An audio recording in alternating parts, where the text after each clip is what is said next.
ஆண்டவரும் உலக இரட்சகருமாகிய இயேசு கிறிஸ்துவின் ஈடேற்ற திருநாமத்தில் 60வது நாளிலும் கூட ஒரு விசையாய் 60 நாட்கள் அருமையாய் தேவன் நம்மளை வழிநடத்தி வந்திருக்கிறார். அல்லேலூயா.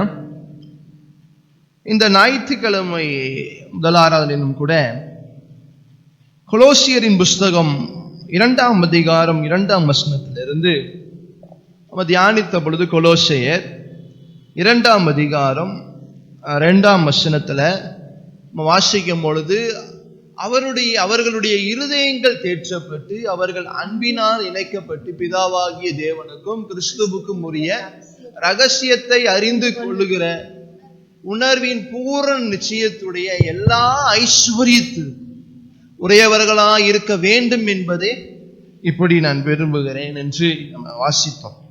அப்ப எல்லா ஐஸ்வர்யங்கள் என்று சொல்லும் பொழுது தேவனுடைய பல ஐஸ்வர்யங்கள் இருக்கிறது.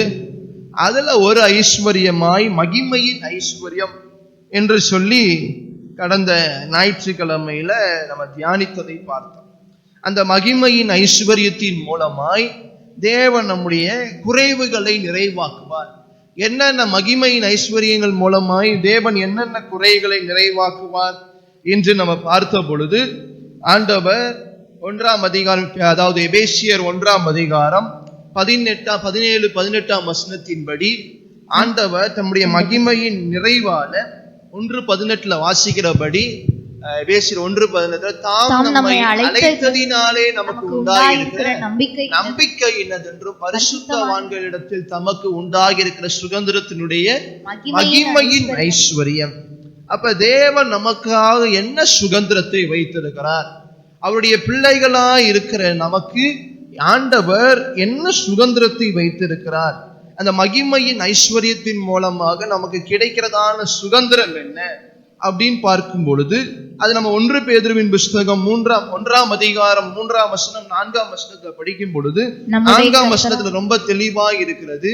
அது அழியாதது, அது மாசற்றது, அது வாடாததும் ஆகிய சுதந்திரத்துக்கு ஏதுவாக ஜீவனுள்ள நம்பிக்கை உண்டாகும்படி தமது மிகுந்த இரக்கத்தின்படியே நம்மை மறுபடியும் செனுப்பித்தார். அப்ப சுதந்திரம் மகிமையின் ஐஸ்வர்யத்தினால வருகிற ஐஸ்வர்யம் என்று சொல்லும் பொழுது அது பூமிக்கு உண்டானதுவைகள் கிடையாது.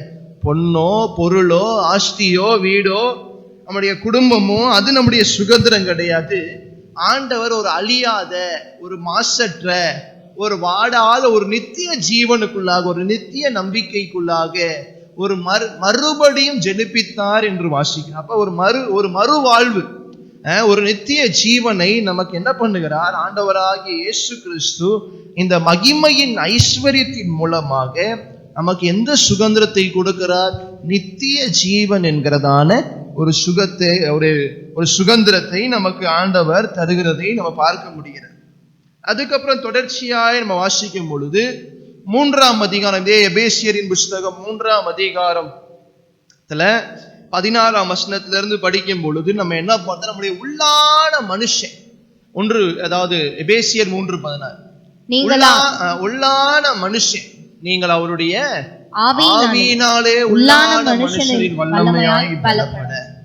தொடர்ச்சியாய் வாசிக்கும் பொழுது அவருடைய அன்பில நீளம் ஆழம் உயரம் இது எல்லாத்தையும் சொல்லிட்டு கடைசியா 19ஆம் வசனத்துல வாசிக்கும் போது அவர் சொல்றாரு, அறிவு கெட்டாத இந்த அன்பை அறிந்து கொள்ள வல்லவர்களாகவும் தேவனுடைய சகல பரிபூர்ணத்தினால நிறையப்படவும் அவர் தமது மகிமையினுள்ள ஐஸ்வர்யத்தின்படி உங்களுக்கு அனுகிரகம் பண்ண வேண்டும் என்று வேண்டிக் கொள்கிறேன். அப்ப இந்த மகிமையின் ஐஸ்வர்யத்துல நம்ம இந்த ஞாயிற்றுக்கிழமை பார்த்தபடி நமக்கு ஒரு சுதந்திரத்தை ஆண்டவர் கட்டளையிடுகிறார். நம்முடைய உள்ளான மனிதன் துவண்டு போயிருக்கக்கூடியதான நம்முடைய உள்ளான மனிதன் பலப்பட இந்த மகிமையின் ஐஸ்வர்யம் நமக்கு தேவைப்படுகிறதா இருக்கிறது. அல்லேலூயா. அதுக்கு பிறகு இன்னொரு காரியம் பார்த்தோம், நம்முடைய உள்ளான மனிதன் பலப்பட. அதே போல கொலோசியர் 1:27 வாசிக்கும் பொழுது, மகிமையின் நம்பிக்கையாய் அவர் நமக்குள்ள வாசம் பண்ணுகிறார். கிறிஸ்துவானவர் மகிமையின் நம்பிக்கையாய் உங்களுக்குள்ள இருப்பதே அந்த ரகசியம். நீங்க மேல அந்த வசனத்தை முழுமையா வாசிக்கும் பொழுது புறஜாதிகளுக்குள்ளே விளங்கிய இந்த ரகசியத்தில் உள்ள மகிமையின் ஐஸ்வர்யம் என்னதென்று தேவன் தம்முடைய பரிசுத்தவான்களுக்கு தெரியப்படுத்த சித்தமானார். கிறிஸ்துவானவர் மகிமையின் நம்பிக்கையாய் உங்களுக்குள்ள இருப்பதே அந்த ரகசியம். அப்ப அந்த மகிமையின் நம்பிக்கை, அதாவது மகிமையின் ஐஸ்வர்யத்துல தேவன் என்ன செய்கிறார்? அவர் யூத ஜனங்களுக்கு மாத்திரமல்ல, புறஜாதியாகிய நமக்கும் கூட ஆண்டவர் என்ன செய்கிறாரு? நம்முடைய இருதயங்கள்ல அவர் வாசம் பண்ணுகிறவராய் இருக்கிறார். நான்காவது காரியமாய் ஒரு காரியம் பார்த்தோம். ஆண்டவர் அந்த மகிமையின் ஐஸ்வர்யத்தினால வெறும் ஆவிக்குரிய ஜீவன், ஆவிக்குரிய காரியங்களுக்கு மட்டும்தான் நமக்கு ஆசீர்வாதத்தை தருவாரா? அப்படி அது ஆவிக்குரிய ஆசீர்வாதங்கள் மாத்திரம் கிடையாது, உலகபரமான ஆசீர்வாதங்களையும் ஆண்டவர் பிலிப்பியரின் புஸ்தகம் 4ஆம் அதிகாரம் 19ஆம் வசனத்தை கூட வாசிக்கும் பொழுது, என் தேவன் தம்முடைய ஐஸ்வர்யத்தின்படி உங்கள் குறைவுகளை எல்லாம் கிறிஸ்து இயேசுவுக்குள் மகிமையிலே நிறைவாக்குவார். அப்படியே மகிமையின் ஐஸ்வர்யத்தின் மூலமாய் நம்முடைய வாழ்க்கையில் இருக்கக்கூடியதான, இங்கே அப்போஸ்தலனாகிய பவுல் பிலிப்பு பட்டணத்துல, பிலிப்பு ஜனங்கள், அந்த பட்டணத்தின் ஜனங்கள் அவங்க வாழ்க்கையில இருக்கிற எல்லா குறைவுகளையும் தேவன் தாமே மாற்றும்படியாக இந்த மகிமையின் ஐஸ்வர்யத்தின் தேவனை நோக்கி அவர் ஜெபித்ததை நம்ம பார்த்தோம். அல்லேலூயா. இந்த காரியங்கள் எல்லாம் கடந்த இந்த வார ஞாயிற்றுக்கிழமையில நம்ம தியானித்தோம். அப்பவே சொல்லியிருந்தேன், இந்த மீண்டும் இந்த ஒரு சில ஆண்டவருடைய ஐஸ்வர்யங்கள் அந்த 100 நாட்கள் ஜெபத்துல நம்ம தியானிக்கலாம் என்று சொல்லி, அதன் அடிப்படையில தொடர்ச்சியாய் நம்ம பார்க்கும் பொழுது அடுத்த ஐஸ்வர்யமாய் மகிமையின் ஐஸ்வர்யத்துல 4 காரியங்கள் பார்த்தோம். அதே போல ஐஸ்வர்யத்துல பார்க்கும் பொழுது தொடர்ச்சியாய் நம்ம வாசிக்கும் பொழுது ரோமரின் புஸ்தகம் 10ஆம் அதிகாரம் 12ஆம் வசனத்துல கூட ஆண்டவர் யூதன் என்றும் கிரேக்கன் என்றும் வித்தியாசமே இல்லை, எல்லாருக்கும் கர்த்தரானவர் தம்மை தொழுது கொள்ளுகிற யாவருக்கும் ஐஸ்வர்ய சம்பன்னராய் இருக்கிறார். அல்லேலூயா. அவரை தொழுது கொள்கிற யாவருக்கும் தேவன் பாரபட்சம் பார்ப்பது கிடையாது, எல்லாருக்கும் அவர் ஐஸ்வர்ய சம்பன்னராய் அவர் இருக்கிறார் என்று நம்ம பார்த்தோம். அல்லேலூயா. அப்ப அதன் அடிப்படையில தேவன் எப்படி எப்படிலாம் நமக்கு ஐஸ்வர்ய சம்பன்னராய் இருந்திருக்கிறார், மகிமையின் ஐஸ்வர்யத்தை பார்த்தோம். அடுத்து கிருபையின் ஐஸ்வர்யம். அவருடைய கிருபையின் ஐஸ்வர்யத்தின் மூலமாய் வாசிக்கலாம். இதே எபேசியரின் புஸ்தகத்துல, எபேசியர் புஸ்தகத்துல அதிகமாய் அவருடைய இந்த ஐஸ்வர்யங்களை நம்ம தியானிக்க முடிகிறது.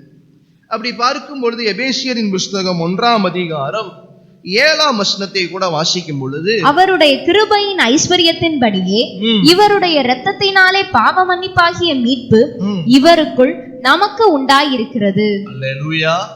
அடுத்து கிருபையின் ஐஸ்வர்யம். தேவன் தம்முடைய கிருபையின் ஐஸ்வர்யத்தின் மூலமாய், அப்படின்னா என்ன? கிருபையின் ஐஸ்வர்யம்னா என்ன அர்த்தம்? அந்த ஆண்டவரிடத்துல கிருபையில எந்த வகையிலும் குறைவே கிடையாது, எந்த வகையிலும் அவர் குறைவுபடுகிறதே கிடையாது. ஆண்டவர்களுடைய கிருபையில அவர் குறைபடுகிறதே கிடையாது. அதனாலதான் ஒன்றுமே இல்லாத நம்மளுக்கு காலைதோறும் புதிய கிருபையினால நம்ம என்ன பண்ணி கொண்டே இருக்கிறார்? அவர் தாங்கிக் கொண்டே இருக்கிறார். அவருடைய கிருபை குறைந்து போகிறதே இல்லை, அவர் கிருபை ஒளிந்து போகிறதே இல்லை. அப்ப வேதத்துல என்ன வாசிக்கிறோம்? அவருடைய கிருபையின் ஐஸ்வர்யத்தின்படியே அவருடைய இரத்தத்தினாலே பாவ மன்னிப்பாகிய மீட்பு இவருக்குள் நமக்கு உண்டாயிருந்தது. 1:8 வாசிக்கும் பொழுது அடுத்த வசனத்தை பாருங்க. அந்த கிருபையை அவர் சகல ஞானத்தோடும் புத்தியோடும் எங்களிடத்தில் பெருக பண்ணினார். அல்லேலூயா. அப்ப அவர் கிருபையில ஐஸ்வர்யத்தில் இருக்கிறதுனால நம்ம மேல என்ன செய்தாரா? அந்த கிருபையை அதிகமாய் அவர் பொழிய பண்ணினார். அல்லேலூயா. 1ஆம் அதிகாரம் 5ஆம் வசனத்துல நம்ம வாசிக்கிறோம், பிரியமானவருக்குள் தாம் நமக்கு தந்தருளின தம்முடைய கிருபையின் மகிமைக்கு புகழ்ச்சியாக தம்முடைய தயவுள்ள சித்தத்தின்படியே நம்மை இயேசு கிறிஸ்து மூலமாய் தமக்கு புத்திரராகும்படி முன் குறித்திருக்கிறார்.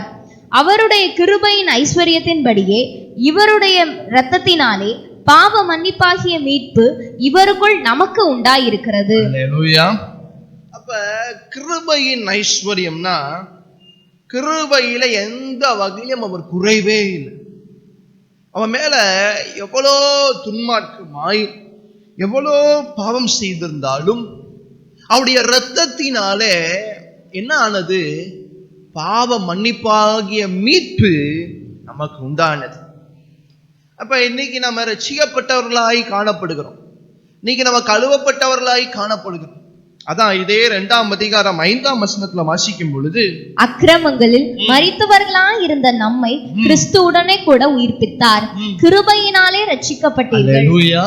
அவருடைய கிருபையின் ஐஸ்வர்யத்தினாலதான் நீங்களும் நானும் ரட்சிக்கப்பட்டிருக்கிறோம். அப்ப ஆண்டவருடைய கிருபையில எந்த வகையிலும் குறைவே இல்லை. எந்த வகையிலும் குறைவில்லாததுனாலதான் என்ன ஆனது? அவருடைய கிருபையினாலேயே நீங்களும் நானும் ரட்சிக்கப்பட்டவர்களாய் இருக்கிறோம். நம்ம முன்னாடி எப்படி இருந்த 6ஆம் வசனத்தை தொடர்ச்சியாய் வாசிங்க. கிறிஸ்து இயேசுவுக்குள் அவர் நம்மிடத்தில் வைத்த தயவினாலே தம்முடைய கிருபையின் மகா மேன்மையான ஐஸ்வர்யத்தை வருங்காலங்களில் விளங்க செய்வதற்காக கிறிஸ்து இயேசுவுக்குள் நம்மை அவரோடே கூட எழுப்பி உன்னதங்களிலே அவரோடே கூட உட்காரவும் செய்தார். அல்லேலூயா. 5ஆம் வசனத்துல எப்படி இருந்தோம்? நம்ம மரித்து போயிருந்தோம். அக்கிரமங்களில் மரித்து போய் கிடந்தோம். மரித்து போய் செத்து போய் பாவத்தோடு பாவமாய் உலர்ந்து கொண்டிருந்த நம்மள ஆண்டவர் என்ன பண்ணாரா? இயேசு கிறிஸ்துவுக்குள்ள நம்ம அவரோடு கூட எழுப்பி உன்னதங்களிலே அவரோடு கூட உட்காரும்படி செய்தார். அல்லேலூயா. அப்ப இது எதை 6ஆம் வசனத்துல தெளிவாய் சொல்லப்பட்டிருக்கிறது? தம்முடைய கிருபையின் மகா மேன்மையான ஐஸ்வர்யத்தை, தம்முடைய கிருபையின் ஐஸ்வர்யம் என்ன என்பதை வெளிப்படுத்தும்படியாக ஏசப்பா என்ன செய்தாரா?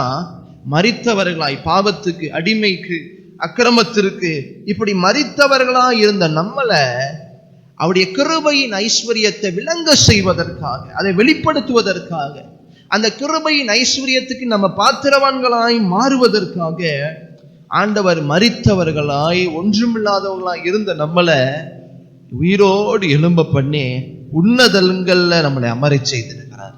அல்லேலூயா. இது எவ்வளவு பெரிய ஆசீர்வாதமான காரியம் பாரு. அதனாலதான் அடுத்த வசனத்துல தொடர்ச்சியா 8ஆம் வசனத்துல படிக்கிறோம். 8ஆம் வசனம் போடுங்க. கிருபையினாலே விசுவாசத்தை கொண்டு ரட்சிக்கப்பட்டீர்கள். இது உங்களால் உண்டானதல்ல, இது தேவனுடைய ஈவு. நம்ம எதுவும் செய்தோமா? இந்த கிருபையின் ஐஸ்வர்யத்தை பெற்றுக் கொள்வதற்கு, நம்ம மேல இந்த அளவில்லாத அவருடைய கிருபையை பொழிவதற்கு நாம் ஒன்றுமே செய்யல. நம்ம பாத்திரவான்கள் கூட கிடையாது. ஆனாலும் என்ன நடக்குது? இது உங்களால் உண்டானது அல்ல, இது தேவனுடைய ஈவாய் காணப்படுகிறது. அவருடைய தேவனுடைய ஈவுனாலதான் இந்த காரியங்கள் நடைபெறுகிறது. இதை தொடர்ச்சியாக நீங்க 3ஆம் அதிகாரம் 8ஆம் வசனத்துல வாசிக்கும் பொழுது, 3ஆம் அதிகாரம் 8ஆம் வசனத்துல, பரிசுத்தவான்கள் எல்லாரிலும் சிறியவனாகிய நான் கிறிஸ்துவினுடைய அளவற்ற ஐஸ்வர்யத்தை புறஜாதிகளிடத்தில் சுவிசேஷமாய் அறிவிக்கிறதற்காக இந்த கிருபை எனக்கு அளிக்கப்பட்டிருக்கிறது. அல்லேலூயா. பாருங்க, இந்த கிருபை எனக்கு, அப்ப இந்த கிருபையின் ஐஸ்வர்யம், அளவற்ற அந்த கிருபையின் ஐஸ்வர்யம், ஆண்டவர் நம்மளை மரித்தவர்களாய் இருந்த நம்மளை உயிரோடு எழுப்பிட்டார். ஆனா அப்போஸ்தலனாகிய பவுல் என்ன சொல்றாரு? இந்த மகா பெரிய இந்த கிருபையின் ஐஸ்வர்யத்தை ஏன் தெரியுமா தேவன் என் மேல பொழிஞ்சிருக்கிறார், நம்ம மேல எல்லாத்துலயும் ஊற்றி இருக்கிறாரு? புறஜாதியின் இடத்துல சுவிசேஷத்தை அறிவிப்பதற்காக இந்த கிருபை எனக்கு அளிக்கப்பட்டிருக்கிறது. அல்லேலூயா. தொடர்ச்சியா நீங்க பார்த்தீங்க அப்படின்னா, தொடர்ச்சியாய் பார்த்தீங்க அப்படின்னா 3:2 போடுங்க. 3:2 வாசிக்கும் பொழுது, உங்களுக்காக எனக்கு அளிக்கப்பட்டிருக்கிறதான தேவ கிருபைக்குரிய நியமம் பாருங்க, எனக்கு அளிக்கப்பட்டிருக்கிறதான தேவ கிருபை. திரும்ப 3ஆம் அதிகாரம் 7ஆம் வசனத்துல பாருங்க, தேவனுடைய பலத்த சத்துவத்தினால் எனக்கு அளிக்கப்பட்ட வரமாகிய அவருடைய கிருபையினாலே. தேவன் எனக்கு கொடுத்த கிருபை. 3:2 என்ன சொல்றாரு? தேவன் கர்த்தர் மூலமாய், தேவன் மூலமாய் உங்களுக்காக எனக்கு அளிக்கப்பட்டிருக்கிறதான தேவ கிருபை. திருப்பி 3:7 என்ன சொல்றாரு? தேவனுடைய பலத்த சத்துவத்தினால் எனக்கு அளிக்கப்பட்ட வரமாகிய அவருடைய கிருபையினாலே இந்த சுவிசேஷத்துக்கு ஊழியக்காரனானே. திருப்பி 4:7 என்ன சொல்றாரு? 4ஆம் அதிகாரம் 7ஆம் வசனத்துல, கிறிஸ்துவினுடைய ஈவின் அளவுக்கு தக்கதாக நம்மில் அவனவனுக்கு கிருபை அளிக்கப்பட்டிருக்கிறது. அப்ப ஒரு காரியம் 3 இடங்கள்ல 4 இடங்கள்ல என்ன சொல்றாரு? இந்த கிருபை நமக்கு கொடுக்கப்பட்டிருக்கிறது, இந்த கிருபை நமக்கு கொடுக்கப்பட்டிருக்கிறது. 3:2 நம்ம வாசித்தோம். 3:2 நம்ம வாசித்தோம், உங்களுக்காக எனக்கு அளிக்கப்பட்டிருக்கிறதான தேவ கிருபைக்குரிய. திருப்பி 3:7 வாசித்தோம், தேவனுடைய பலத்த சத்துவத்தினாலே எனக்கு அளிக்கப்பட்டிருக்கிற வரமாகி அவருடைய கிருபையினாலே இந்த சுவிசேஷத்துக்கு ஊழியக்காரனானே. 8ஆம் வசனத்தை போடுங்க. 8ஆம் வசனத்துல பாருங்க, 3:8, பரிசுத்தவான்கள் எல்லாரிலும் சிறியவனாகிய நான் கிறிஸ்துவினுடைய அளவற்ற ஐஸ்வரியத்தை புறஜாதியிடத்து சுவிசேஷமாய் அறிவிப்பதற்காக இந்த கிருபை எனக்கு அளிக்கப்பட்டிருக்கிறது. 3 இடத்துல சொல்ல. திருப்பி 4ஆவது இடத்துல 4ஆம் அதிகாரம் 7ஆம் வசனத்துல, கிறிஸ்துவினுடைய ஈவு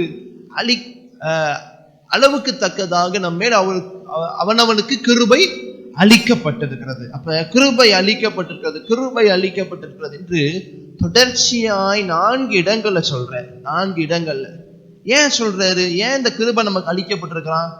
தேவனுடைய சுவிசேஷத்தை எப்படி நம்ம மேல ஆண்டவர் தம்முடைய கிருபையை பொழிந்தாரோ, இந்த கிருபையின் சுவிசேஷத்தை நம்ம போய் மற்றவங்க இடத்துல சொல்லணும், புறஜாதி ஜனத்துல சொல்லணும். ஆண்டவர் உங்க மேலேயும் கிருபையை பொழிந்திருக்கிறார். அப்ப உங்க அக்கிரமங்களை எல்லாத்தையும் மன்னித்து எல்லா நோய்களையும் மன்னித்து அவரோடு கூட உயிரோடு எழும்ப செய்திருக்கிறார். இந்த கிருபையின் ஐஸ்வர்யத்தை சொல்வதற்கே ஆண்டவர் உங்களையும் என்னையும் வைத்திருக்கிறார் என்று அப்போஸ்தலனாகிய பவுல் சொல்லுகிறார். அல்லேலூயா. அப்ப இந்த 1ஆம் அதிகாரம் 7ஆம் வசனத்திலிருந்து தொடர்ச்சியாக நம்ம எத்தனை வசனங்களை வாசிக்கிறோம்? கிருபையின் ஐஸ்வர்யம், கிருபை. இன்னும் சுருக்கமா சொல்ல போனா 1:7, 2:7, 3:7, 4, இந்த எல்லா 7:7 பாருங்க, எல்லாத்துலயும் கிருபையின் ஐஸ்வர்யம், கிருபையின் ஐஸ்வர்யம், கிருபையின் ஐஸ்வர்யம் நீங்க பார்க்க முடியும். 1:7 நம்ம பார்த்தோம். 1:7 அவருடைய கிருபையின் ஐஸ்வர்யத்தின்படியே.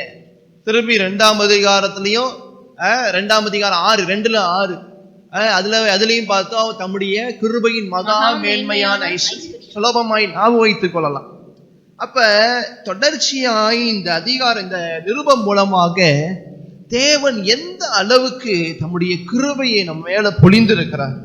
அப்ப நம்ம பொழிந்திருக்கிற அந்த கிருபைய ஒரு நாளும் நம்ம வீணாய் போகாதபடி மற்றவர்களுக்கு இந்த சுவிசேஷத்தை சொல்வதற்கே ஆண்டவர் இந்த கிருபையை பொழிந்திருக்கிறார்.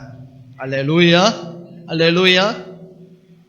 இன்னும் நீங்க அப்போஸ்தலனாகிய பவுல் பல இடங்கள்ல தேவன் எனக்கு அளித்ததான அந்த கிருபையை நான் விருதாவா எண்ணுகிறது இல்லை என்று சொல்லி பல இடங்கள்ல சொல்லியிருக்கிறார். உங்களுக்கு ஞாபகம் இருக்குன்னா, நான் ஒரு செய்தி கூட எடுத்திருக்கிறேன் முன்னாடி, போன ஆண்டு இருக்கும், ஒரு சில ஆண்டுகள் இருக்கும். தேவன் நமக்கு அளித்ததான கிருபையை ஒரு நாள் நம்ம என்ன பண்ணக்கூடாது, நம்ம எளிதில் அப்படி எண்ணவே கூடாது. ஏதோ ஆண்டவர் நமக்கு கிருபையாய் அவருடைய ஈவாய் நம்ம கொடுத்திருக்கிறார். அப்ப அந்த நமக்கு கிடைத்ததான அந்த கிருபையை நம்ம எப்படி சுவிசேஷத்திற்காக நம்ம பயன்படுத்த வேண்டும். அல்லேலூயா. இன்னொரு ஐஸ்வர்யம் நம்ம வேதாகமத்துல பார்க்கும் பொழுது, இன்னொரு ஐஸ்வர்யம் ரோமரின் புஸ்தகம் 11ஆம் அதிகாரம் 33ஆம் வசனத்துல வாசிக்கும் பொழுது, ரோமரின் புஸ்தகம் 11ஆம் அதிகாரம், தேவனுடைய ஐஸ்வர்யம் ஞானம் அறிவு என்பவைகளின் ஆழம் எவ்வளவா இருக்கிறது, அவருடைய நியாய தீர்ப்புகள் அளவிடப்படாதவைகள், அவருடைய வழி ஆராயப்படாதவைகள். அல்லேலூயா. தேவனை அறிந்து கொள்கிறவன், அதாவது தேவனுடைய ஞானத்தை, அவருடைய அறிவை அறிந்து கொள்ளவே முடியாது. நம்முடைய மனித மூளையினால நமக்கு எட்டுகிற அளவு, அது தேவனுடைய எண்ணங்கள், தேவனுடைய செயல்பாடுகள், தேவனுடைய திட்டங்கள் எல்லாம் நம்முடைய நினைவுக்கு அது அப்பாற்பட்டவை. அல்லேலூயா. அப்ப பாருங்க, என்ன பார்க்கிறோம்? தேவனுடைய ஞானம், அறிவு. இது இங்கிலீஷ்ல ரொம்ப தெளிவாகி போடப்பட்டிருக்கிறோம். இங்கிலீஷ்ல இப்படி ரொம்ப தெளிவாகி போடப்பட்ட depth of the riches of the wisdom and knowledge. அவருடைய ஞானம், அறிவு, அதனுடைய ஆழம் ரொம்பவே பெருசு, ரொம்பவே பெருசு. அது அளவிடவே முடியாது. அதை மனிதர்களால் அளவிடவே முடியாது. 1 கொரிந்தியரின் புஸ்தகம் 1ஆம் அதிகாரம் 31ஆம் வசனத்துல வாசிக்கும் பொழுது 1 கொரிந்தியர் 1:31 அவரே தேவனால் நமக்கு ஞானமும் நீதியும் பரிசுத்தமும் மீட்புமானார். அல்லேலூயா. தேவனே நமக்கு ஞானமும் நமக்கு நீதியும் பரிசுத்தமும் நமக்கு மீட்புமானவராக இருக்கிறார். அப்ப தேவ ஞானம் நமக்கு அவருடைய ஐஸ்வர்யத்தின் மூலமாக நமக்கு தேவ ஞானம் கொடுக்கப்படுகிறது. ஏன் கொடுக்கப்படுது? இந்த ஒரு காரியத்தை மாத்திரம் பார்த்து விட்டு நம்ம செபிக்க போகிறோம். முக்கியமாய் வாசிக்கும் பொழுது வாசிங்க, கொலோசியரின் புஸ்தகம்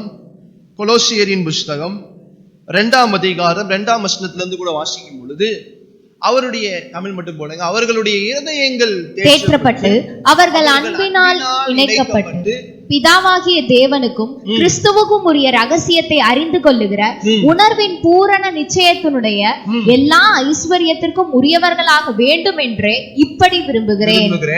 அவருக்குள் ஞானம் அறிவு என்பவைகளாகிய பொக்கிஷங்கள் எல்லாம் அடங்கி இருக்கிறது. அல்லேலூயா.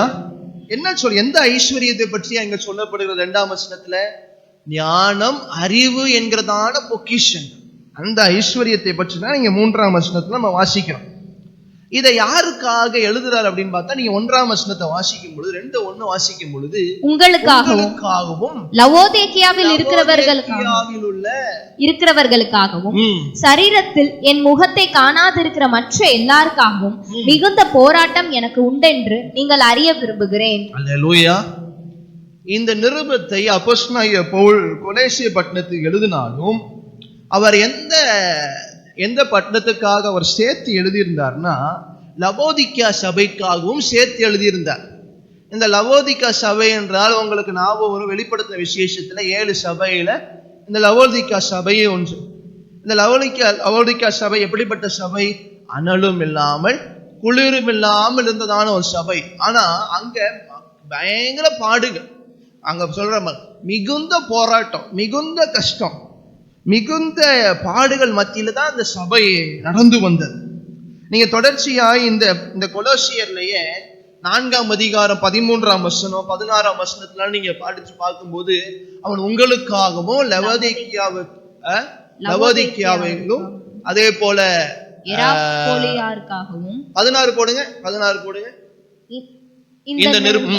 இந்த நிருபம் உங்களிடத்தில் வாசிக்கப்பட்ட பின்பு இது லவோதிக்கேயா சபையிலும் வாசிக்கப்படும்படி செய்யுங்கள். லவோதிக்கேயாவிலிருந்து வரும் நிருபத்தை நீங்களும் வாசியுங்கள். அல்லேலூயா. அப்ப பாருங்க, நம்ம அப்போஸ்தலனாகிய பவுல் ஏன் இங்க மிகுந்த உபத்திரவத்துல மிகுந்த கஷ்டத்துல இருக்கக்கூடியதான ஒரு சபையை இங்க ஏன் கொண்டு வர்றாரு, இங்க ஏன் சொல்றாரு? ஏன்னா அதை சொல்லிட்டு தான் இவ்வளவு பாடுகள்ல இருக்கக்கூடியதான ஒரு சபையா இருக்கு லவோதிக்கேயா சபை. நீங்க ஆண்டவர் உங்களை எல்லா ஐஸ்வர்யத்தினால நிரப்ப போகிறார்.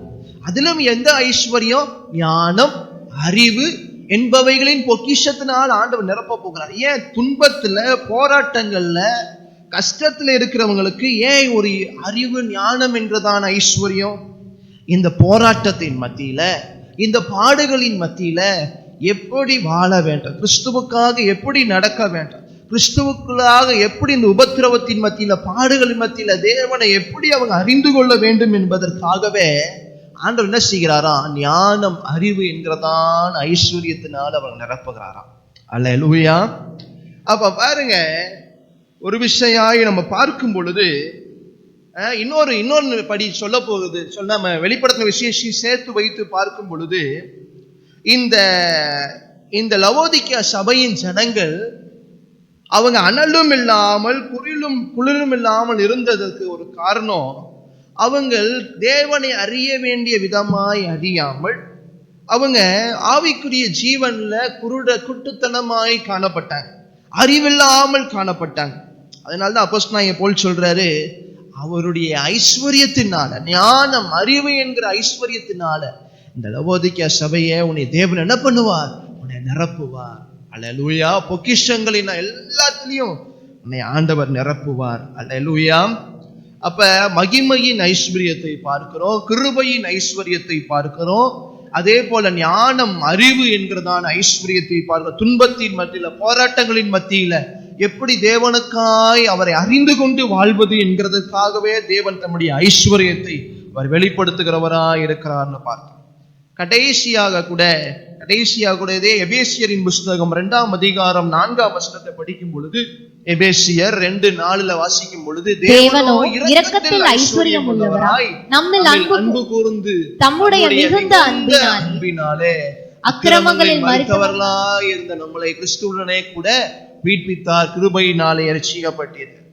அவருடைய இரக்கத்தின் ஐஸ்வர்யம், அல்லேலூயா, riches in mercy, அவருடைய இரக்கத்தில் ஐஸ்வர்யம் நிறைந்தவராய் அவர் காணப்படுகிறார். நம்ம தீத்துவின் புஸ்தகம் 3ஆம் அதிகாரம் 5ஆம் வசனத்துல படிக்கும் போது கூட, தீத்துவின் புஸ்தகம் 3ஆம் அதிகாரம் 5ஆம் வசனத்துல, நாம் செய்த நீதியின் கிரியைகளின் நிமித்தம் அவர் நம்மை ரட்சியாமல் தமது இரக்கத்தின்படியே மறு ஜென்மம் முழுக்கினாலும் பரிசுத்த ஆவியினுடைய புதிதாக்குதலினாலும் நம்மை ரட்சித்தார். அல்லேலூயா. தம்முடைய இரக்கத்தினாலே மாத்திரமே என்ன பண்ணினாரா, ஆண்டவர் நம்மளை ரட்சித்தார். அப்ப நம்ம மேல இறக்கப்படுறதற்கு நம்ம தூய்மையானவர்களோ, ஆண்டவருடைய பார்வையில பரிசுத்தமான்களோ அந்த சூழ்நிலையில் இல்லை. நம்ம பாவிகளா இருக்கும் பொழுதே தேவன் என்ன பண்ணினா, நம்ம மேல இரக்கம் உள்ளவராய் அவர் காணப்பட்டார். ஆண்டவர் ஒருபோதும் அவர் பாவியை எதிர்க்கிற தேவன் அல்ல, பாவத்தை எதிர்க்கிற தேவனாய் அவர் காணப்பட்டார். அதனால்தான் அவருடைய இரக்கத்தின் ஐஸ்வர்யத்தின் மூலமாய் நீங்களும் நானும் ரட்சிக்கப்பட்டோம். அல்லேலூயா. இதே ரோமரின் புஸ்தகம் 2ஆம் அதிகாரம் 4ஆம் வசனத்தை கூட வாசிக்கும் பொழுது, அல்லது தேவ தயவு நீ குணப்படும்படி உன்னை ஏவுகிறதென்று அறியாமல் அவருடைய தயவு பொறாமை, பொறுமை, நீடிய சாந்தம் இவைகளின் ஐஸ்வர்யத்தை அசட்டை பண்ணுகிறாயோ. தேவனுடைய, நீங்க இந்த 1ஆம் அதிகாரத்திலிருந்து வாசித்து பார்த்துட்டு அவங்களுக்கு தெரியும், அவர்கள் தேவனை அறிந்து தேவனை துதிக்காம அந்த ஜனங்கள் எவ்வளவு மோசமாய் தேவனை எப்படியெல்லாம் விட்டு கொடுத்தார் என்று தொடர்ச்சியாய் 1ஆம் அதிகாரத்துல நம்ம வாசிக்கிறோம். அதனுடைய தொடர்ச்சி அதை நம்ம பார்க்கிறோம். தேவனுடைய இந்த இரக்கத்தை அசட்டை பண்ணலாமா? தேவனுடைய இரக்கத்தின் ஐஸ்வர்யத்தை நீங்க என்ன பண்ணக்கூடாது, அசட்டை பண்ணக்கூடாது. அப்ப அசட்டை பண்ணாமல் தேவன் கொடுத்ததான் அந்த இரக்கத்தை ஒரு ஈவாய் கருதி தொடர்ச்சியாய் நம்மளுடைய ரட்சிப்பை காத்து கொண்டு நம்ம வாழ வேண்டும். அல்லேலூயா. அப்ப தேவனுடைய ஐஸ்வர்யங்கள் என்று பார்க்கும்போது 4 காரியங்கள்: மகிமையின் ஐஸ்வர்யம், அவருடைய கிருபையின் ஐஸ்வர்யம், அவருடைய ஞானம், அறிவு என்கிறதான ஐஸ்வர்யம், அவருடைய இரக்கத்தின் ஐஸ்வர்யம். அல்லேலூயா. எல்லாம் எழும்பி நிற்கலாமா?